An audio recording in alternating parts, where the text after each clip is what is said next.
Hi, and thanks for logging on to the Daily DVAR halacha. And here's a brand new halacha for you, and it's for Monday, the 26th day of October. Here we go. A little more to do on the laws of makeh b'patish. Remember, that means that you're not allowed to finalize the creation of an item on Shabbos. So what about if you have a napkin or a paper cup or a foil pan that became bent out of shape, and you want to bend them back into shape so that you could continue to use them on Shabbos?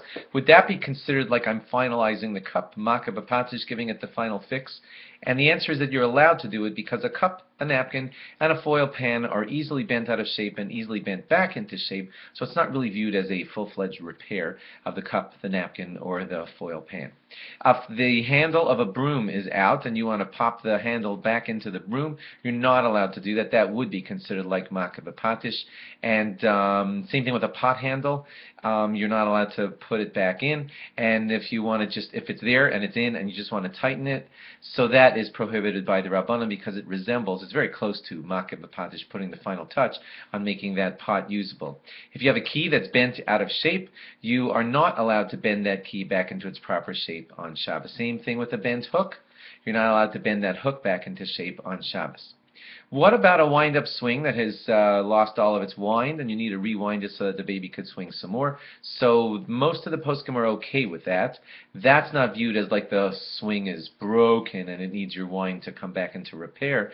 It's meant to do that. It goes up and down all the time depending on how wound it is, and so you're allowed to wind up a wind-up swing if they're still out there on the day of Shabbos.